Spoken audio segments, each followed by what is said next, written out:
Lembra que o canal News Nation, ele é um canal que foi quem trouxe a primeira entrevista com o David Grush.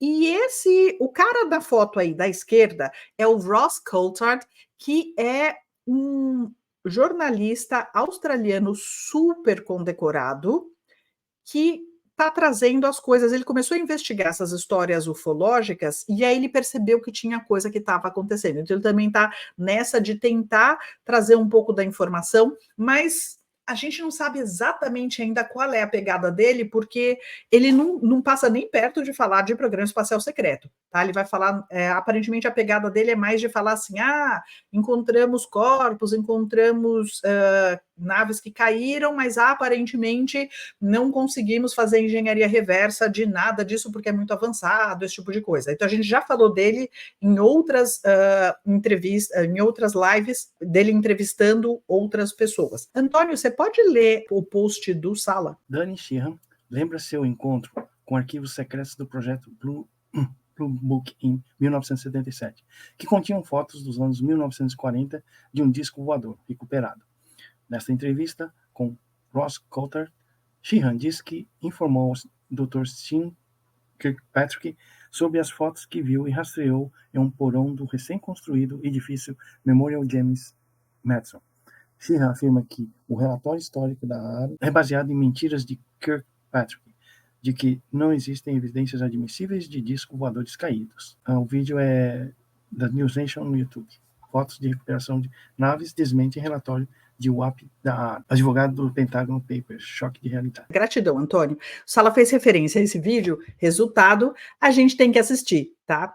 Aí eu fui assistir, eu confesso para vocês que eu tava assim, ai, sério, mais um daqueles vídeos, mas eu fiquei animadíssima com o vídeo, porque aí assim, o Sheehan, tá, que é o fulano da direita, que é uma figura bem conhecida porque ele trabalhou com o Stephen Greer no projeto Disclosure por muitos anos, tá?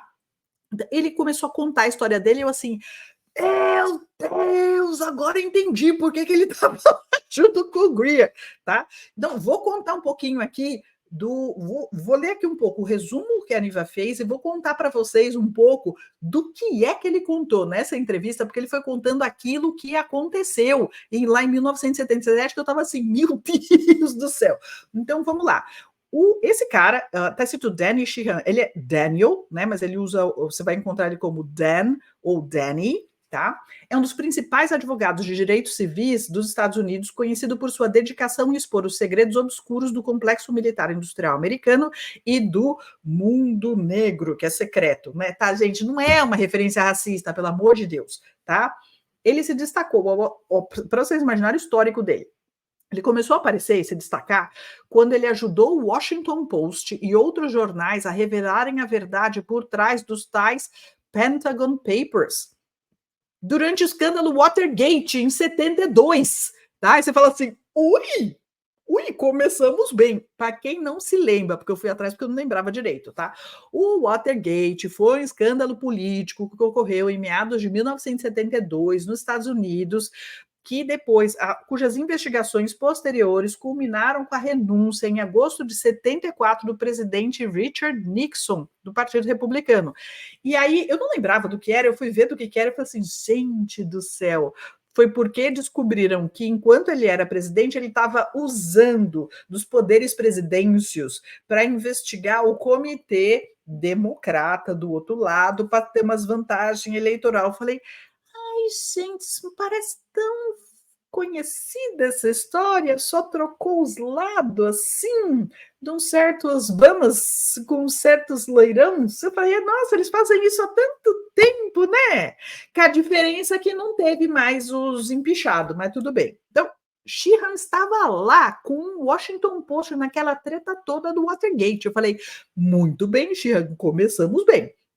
E aí depois ele teve também um papel importante em desvendar o escândalo Irã Contras, minha gente. Aqui a gente está em 86. Caraca, Sheehan, gostei de ver, tá? Abre parênteses para quem não lembra. Irã-Contras foi um escândalo político nos Estados Unidos, revelado pela mídia em novembro de 1986, durante o segundo mandato do presidente Ronald Reagan, no qual figuras-chave da CIA facilitaram o tráfico de armas para o Irã, que estava sujeito a um embargo internacional de armamentos para assegurar a libertação de reféns. Até parece que me engana que eu gosto.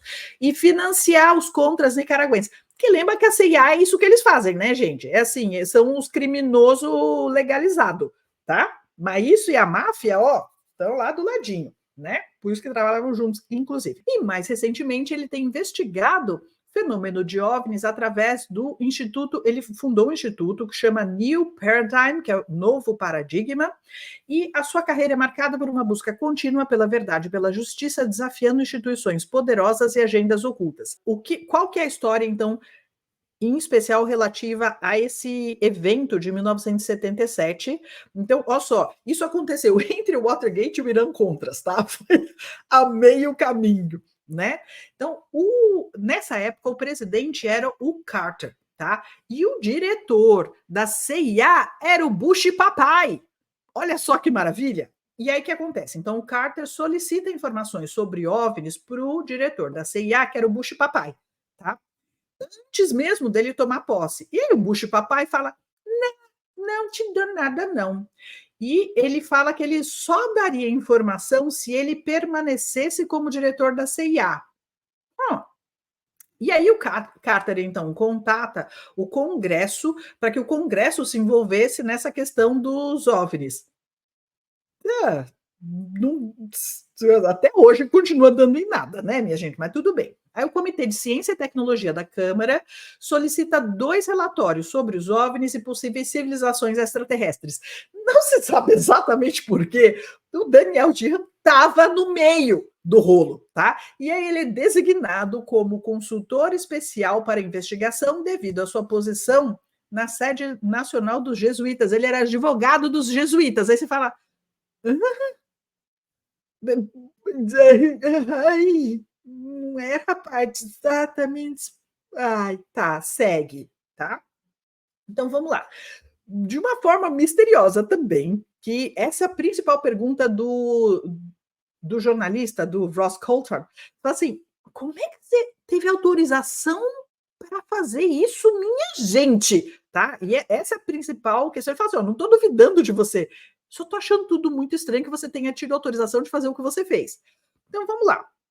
O Sheehan, então, é autorizado a examinar os materiais no porão de um prédio novo e vazio, tá? Que é o cofre de segurança num prédio chamado James Madison, onde ele pediu para ver os arquivos secretos do projeto Blue Book, tá? E não se sabe como ele teve autorização para fazer isso. Então ele chega lá no prédio, aí ele começa a descrever que tinha um segurança nas portas lá vestindo terno preto, e aí fala, a hora que ele vai entrar, fala assim, não, você não pode entrar com nada, você tem que deixar aqui sua... Não tinha celular na época, né, gente? 77, tá? Você tem que deixar sua valise aqui, você não pode entrar com nada, tá? Aí ok. Aí ele entra na sala e aí ele abre uma das caixas, começa a olhar as coisas e de cara ele vê uma foto de uma nave espacial. Imagina tipo Roswell, não necessariamente era de Roswell, tá? Mas ele falou assim, era um troço que estava assim, inclinado a 45 graus, um disco voador preso na Terra. Então, assim, era óbvio, tá? Que era uma nave caída, aquilo não parecia humano. E tinha umas inscrições em algo que ele falou assim, não era hieroglifo, não era nada, nenhuma linguagem que ele conhecesse, nem, sei lá, coisa que tivesse cara de egípcio ou cuneiforme, alguma coisa que ele pudesse dizer assim, não, já vi isso em algum outro lugar. E ele olhou e falou assim, meu Deus do céu, eu preciso... escrever o que está inscrito aqui dentro da nave. Eu preciso levar isso embora, porque tinha uma foto que era bem próxima do que estava, dos escritos que tinham na nave. Eu não lembro se ele já entrou com um bloco de notas amarelo, que é bem comum aqui, tá? Ou se tinha isso dentro da sala. Mas o fato é que assim, ele estava com um bloco, ele falou assim, não vão me deixar sair com nada daqui. Aí ele fez o quê? Ele pegou, virou todas as páginas e na parte de trás do bloco, sabe o papel mais durinho que tem por trás? Aí ele pegou e começou a copiar todos os desenhos do que estava escrito lá, que ele falou, não vou lembrar. Ele falou que eram mais de 10 daquilo. Ele falou assim, não vou lembrar. E aí ele começou a copiar o que estava lá, copiou bem direitinho. A hora que ele terminou de copiar, ele falou assim, eu vou embora daqui, não vou correr o risco de ficar aqui olhando mais coisa e me ferrar, tá? E aí, ele foi, então, botou o bloco debaixo do braço, tá? Ele saiu correndo, tá? Para falar assim, com alguma coisa eu vou conseguir sair. Aí ele bota o negócio debaixo do braço, ele fala assim, aí ele saiu correndo para fazer alguma coisa, eu vou sair. Ele ficou chocado com o que ele viu. E aí, no que ele tá saindo com o bloco debaixo do braço, os guardas que estavam lá na porta, os caras vestidos com os ternos lá pretos, os armários, viram para ele e falaram, ô, o que é isso aí que você tem na mão? E nisso ele já tinha pego a valise dele de volta. Ele, isso é a minha valise. Eles, não, esse bloco aí que está debaixo do seu braço. Ele, isso. E aí eles pegam um bloco. Só que o que aconteceu? Eles olham todas as folhas e viram que não tinha nada escrito no bloco. Só que eles não olharam a parte de por baixo, que foi onde ele anotou, tá? E aí, assim, fecham e entregam de novo para ele, ele taca debaixo do braço, pá, sai correndo, tá? Assim, falando, meu Deus do céu, o que foi aquilo, tá? E aí, ele, então, vai... Lembra que ele era advogado dos jesuítas, tá? Então ele volta para o escritório dos jesuítas, começa a conversar lá com, é o que, gente? É frade, padre, jesuíta, sei lá o que é, tá? Então ele começa a conversar com o cara, fala assim, meu Deus, olha o que eu encontrei! E aí, só que aí ele faz o quê? Ele entrega a anotação dele para o padre. E depois disso, ele nunca mais viu o papel. Ele fala assim, ó, eu acho que aquilo foi parar no Vaticano, mas ele não tem mais aquilo, ele não pensou em fazer uma cópia e guardar para ele e deixou lá. E o que é interessante é que ele conta que o Frei com quem ele estava conversando comentou, mostra para ele depois, a hora que ele fala do que ele viu, ele estava chocado, o Frei pega e mostra uma outra foto para ele e fala, olha isso aqui, de uma nave, uma voando, tá? Ele olha assim, como você conseguiu essa foto? E aí ele fala que assim, essa foto chegou assim, teve um cara que era um piloto que tirou essa foto, só que o piloto, ele sabia que ele não podia falar nada, porque senão ele ia se ferrar. Aí ele entregou essa foto para um amigo dele, que entregou para a irmã, que era conhecida então do Frei, por isso que o Frei tinha essa foto. Então, imagina, ele viveu tudo isso, então ele em 77 sabia que assim, sim, existe nave espacial, sim, tá? E aí, quando o Ross Coulter foi perguntar para ele assim, mas você viu os seres? Ele falou, cara, eu só vi a nave, eu só vi os escritos, eu não olhei mais nada, tinha uma montanha de papel, eu saí correndo, talvez eu não devesse fazer isso, mas foi o que me ocorreu na hora. Eu saí muito rápido, eu entrei, copiei o negócio e caí fora, tá? Para não ter risco de não me pegarem, né? Então ele não sabe o que tinha mais nos arquivos secretos do Blue Book, mas ele sabe que pelo menos essa foto, com certeza tinha na foto, uma das fotos tinha pessoal da Força Aérea usando o uniforme da aeronáutica na frente. Então ele sabia assim, tem militar lá. Então não é um negócio assim, caiu no meio do nada e não ficaram sabendo o que tinha acontecido, tá? Então, opa, né?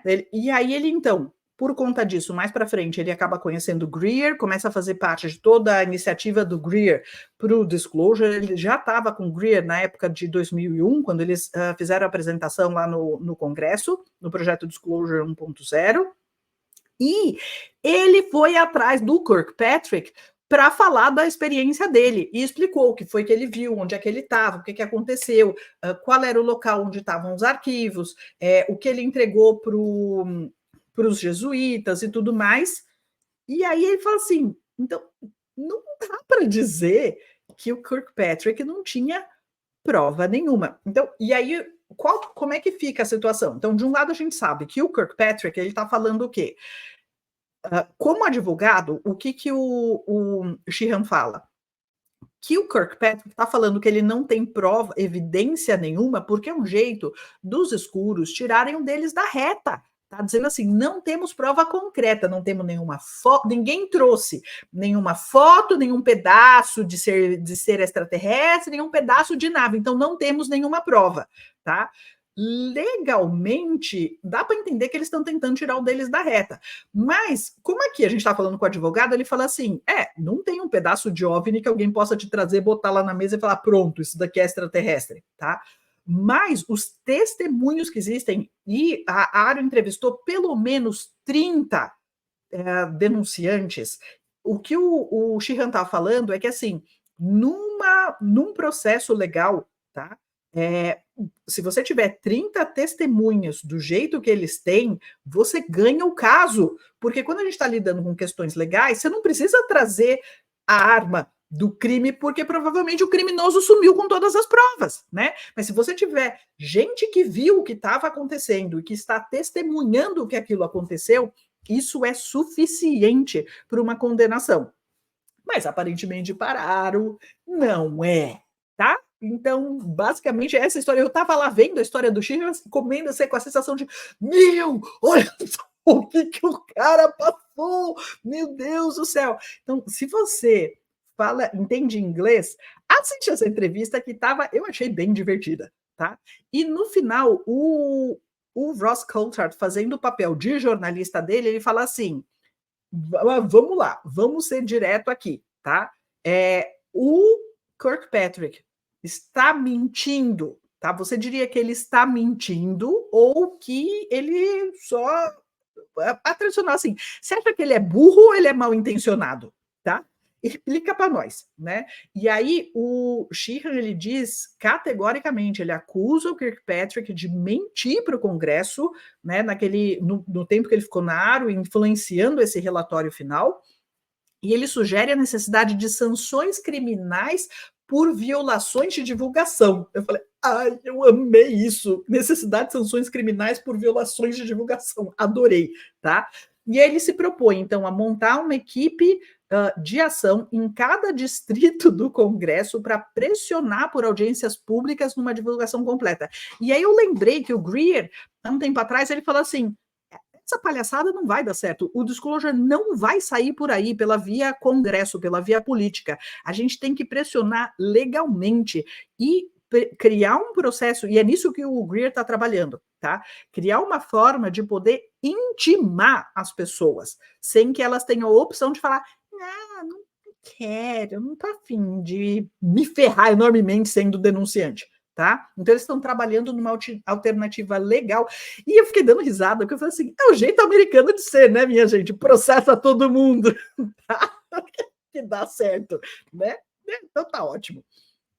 E aí, então, no sábado, o que mais que o Sala fala sobre essa história? Então, ele lembra que, assim, o Sheehan não tem mais os desenhos, ele não lembra mais exatamente quais eram o que foi que ele desenhou, porque ele entregou isso para o colégio jesuíta, e que, na época, ele era advogado da Sociedade Jesuíta nos Estados Unidos, que tinha um escritório em Washington, e que esse papel provavelmente foi parar no Vaticano, né? E que basicamente uma questão legal essa história desse relatório, para a Aaro poder dizer assim, legalmente: a gente tentou, mas a gente mandou uma carta muito educadinha para o Arquivo Nacional, pediu para eles nos darem acesso para o cofre seguro e para o Vaticano, mas eles não responderam a gente, então a gente não tem dado nenhum, tá? E ele fala assim: pelo amor de Deus, né? Claro que eles não fizeram. Se é que talvez eles tenham feito algum esforço, mas sabe aquele esforço que você faz só para fingir que você fez alguma coisa e não para fazer de verdade, porque eles não queriam que isso viesse à tona.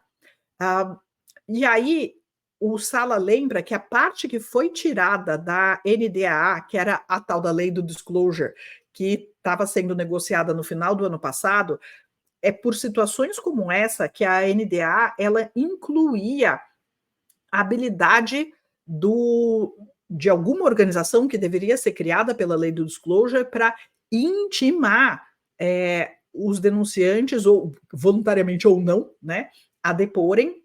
E o tal do domínio eminente, o poder de domínio eminente era para que o Congresso, ou esse organismo criado pela lei, pudesse recuperar material que foi enviado para as corporações, tá? Então, tá?